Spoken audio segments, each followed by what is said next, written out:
Welcome back to PBI Radio. I'm Chris Guns.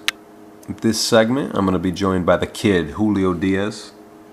Fresh off getting Vicente Escobedo ready for Adrian Broner. That didn't go so well, but he also was the main sparring partner for Tim Bradley, preparing him for Manny Pacquiao. And regardless of what you think, it obviously worked. And now he's about to get in the ring himself. The kid Diaz coming back. He didn't fight since his loss to Kendall Holt, but after going through those two training camps, he's got to be sharp as a razor after 14 months out of the ring. But that was putting in work in the gym, so I don't think he's going to have too much problems as far as rust is concerned. But we'll see how he's looking at it. Let's go ahead and get the kid Julio Diaz on the line right now. Julio, how you doing, man? Right back from Vegas. How's it going? Good. We're just getting some rest, hanging in here, waiting for Saturday. Yeah. So you just back from the fight, Vicente Escobedo and Adrian Broner, and your brother Joel Diaz did another great job in the fight. He trained the guy as good as he could, and he knew when to say when, and that impressed me a lot. Yeah, that's cool that you guys acknowledge that. A lot of I think that's part of being a good trainer and having a good corner. I think that's his job, to look after the fighter, and you gotta know when you're being beat by a better man, and just cut your losses, and there'll be another day. There's no point on trying to make a statement or prove you got guts and stuff. It really isn't gonna work. Yeah. Your brother did a great job, man. I was impressed. It's not only about getting a fighter ready. You got to know when they had enough too. That's an important part of being a great trainer, and he did it. He did it Saturday night. Do you think the weight and Adrian's not sacrificing his body as much as Vicente did? Do you think that impacted the fight Saturday? Yeah, of course. And plus, what a lot of people don't realize about that he was 3 pounds over. That's a lot, because not just considering those 3 pounds. He just tells you how big of a guy he is. How much did he have to come down to still be 3 pounds over? So, he's just a more solid, bigger guy now. So, we saw that Chente gave him some good punches, and he just walked right through Chente. As soon as he decided to walk over Chente, he just started breaking him down. Just a size difference, when you feel different punches coming to you, it's a big difference. Yeah. Did you agree when your brother threw in the towel? Yeah, definitely. He did it just at the right time. Yep. But I feel like I needed a mentality that they had. They were not going to take the fight, and they just didn't want to put themselves in a position like that where they canceled. But I think they felt they're going to give it a shot and go as far as they could and try to put up a good show. And if you feel you can, then we'll call it up another day. Yep. And I talked to you the other day, and you told me how you just talked to your brother when they agreed to do the fight, and he kind of seeked your counsel and wanted to know what you thought about things. And in the corner, you could see how he was asking his own people in the corner, is now the right time. So he's not selfish, and he did it at the perfect time. Yeah. And as a person, tell me about what kind of guy Vicente is as a person. Vicente's a very mellow guy. He's a very mellow guy. He just sticks to himself. He just comes and train. He's just into his wife and his new baby. And, he's a very disciplined fighter. Well-mannered, very respectful. He don't make much noise. He just wants to do his job, and he does it right, Yeah, he was a little emotional after the fight too. How was it in the dressing room after? How was the scene there? What did your brother tell him? Emotional, because he felt, he got set up in a bad position.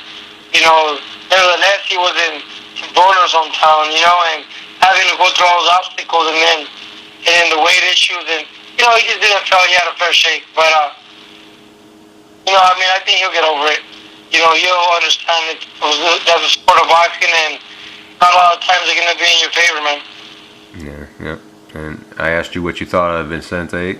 What do you think of Adrian Broner after seeing him up close like this? How good is he, and how far could he go?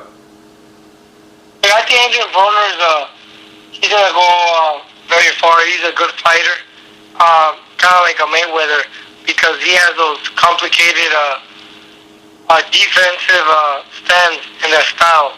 He just gives you no target, and then fighters like him, they don't care whether you like. They work hard at being disliked. You don't care if people are booing. You don't care if he gives you a good show. You don't care. It's all about the money, and he wants a win. You don't care. He could get booed the whole fight.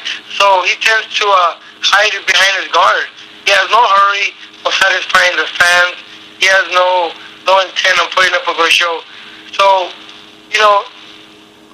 opponents tend to get bored, and they start opening up to get into a fight. And that's when he seizes the moment and takes the opportunity. Mm-hmm. And how would you fight Adrian? Few wins and you never know. You might be in there with him. Yeah, I mean, Adrian Broner, I think I would just go in there and mix it up and try to hurt him and break him down.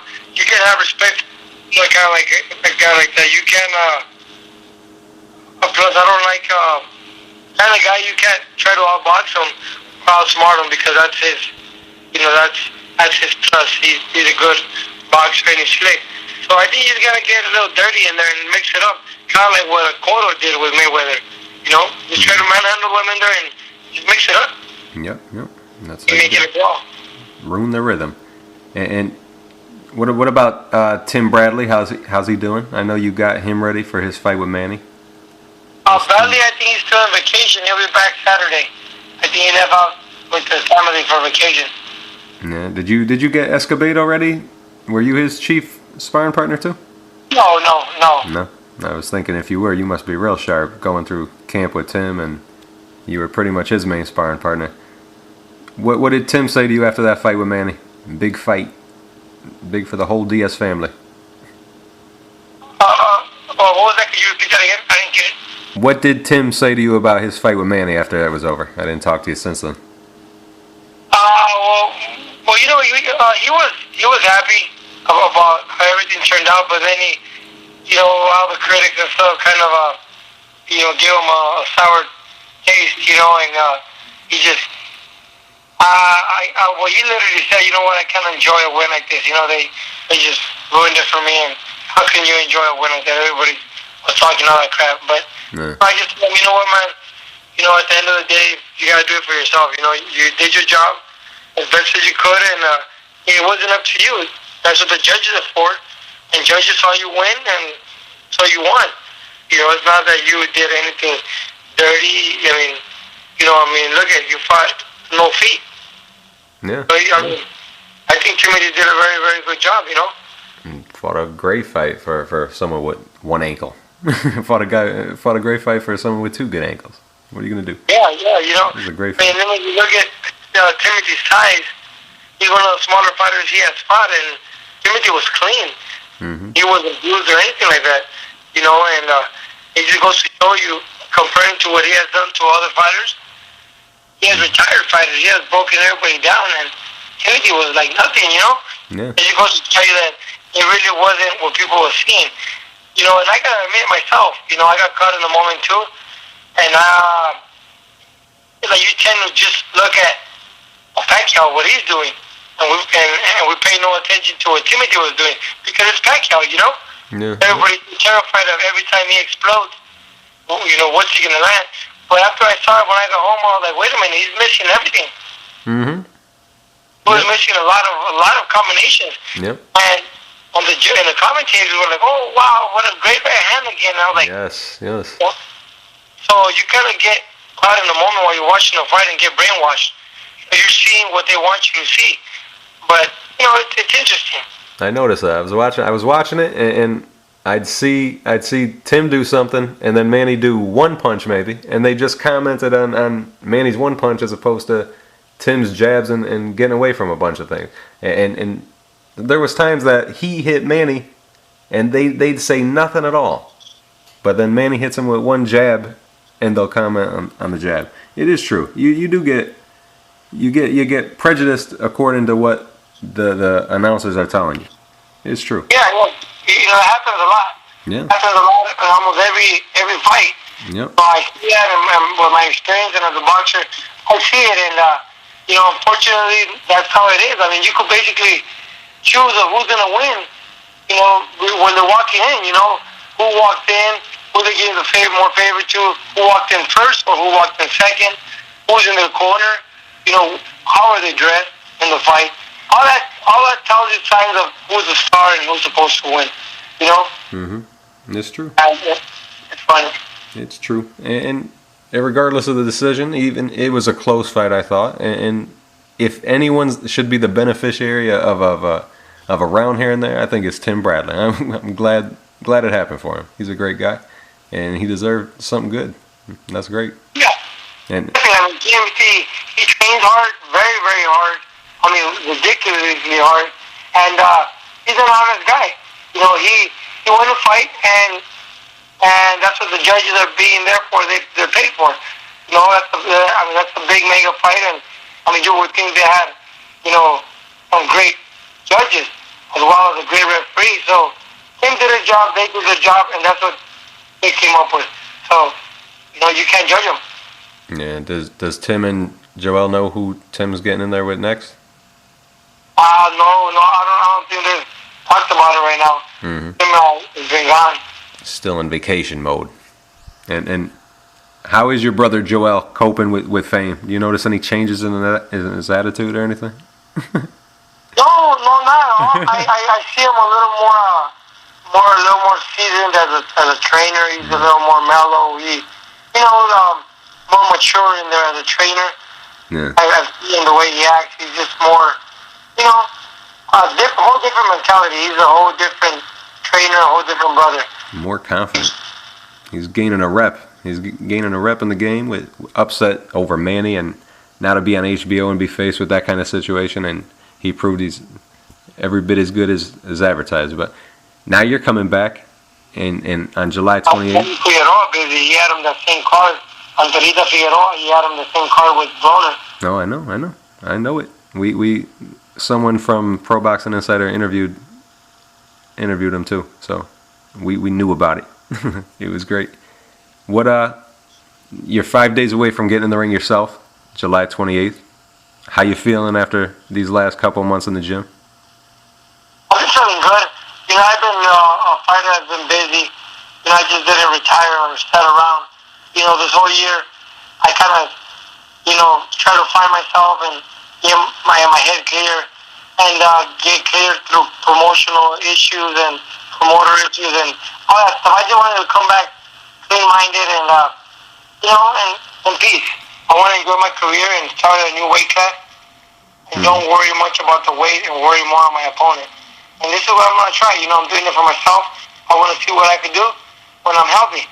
Yeah, and you got to be feeling pretty sharp. Out of the ring for 14 months, but you helped prepare Tim Bradley from Manny, and you got to be sharp after that. Can't be too rusty now. Probably. Yeah. It helps, but then again, I have Timothy Southpaw. The whole camp I was a Southpaw, so now it was a little tricky trying to just be myself again. Mm-hmm. Yeah. You're not feeling too rusty though, or you feel like you knocked it off? Yeah. No, of course I'm good. Experience always takes over. Yeah. So. Do you know who your opponent is yet? Yeah, we got this guy from Colombia, Henry Arad. Mm-hmm. What do you know about him? Not much. Don't matter. Mm-hmm. I'm past that already.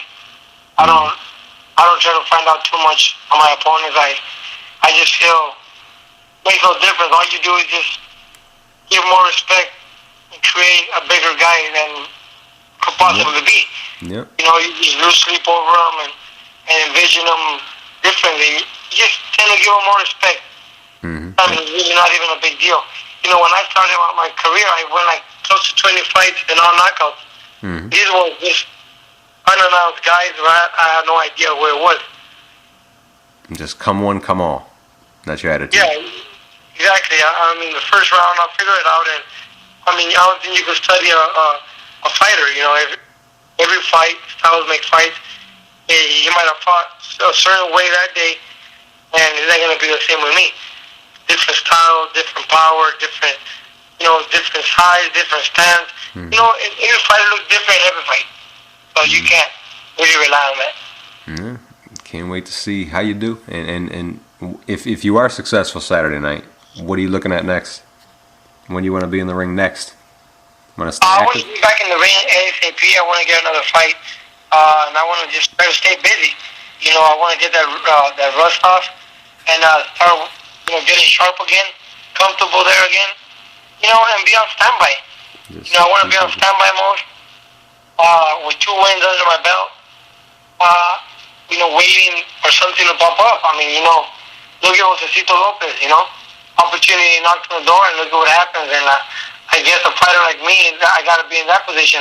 I can't be demanding anything. Ain't nobody going to throw nothing my way. I got to wait until they have no other option.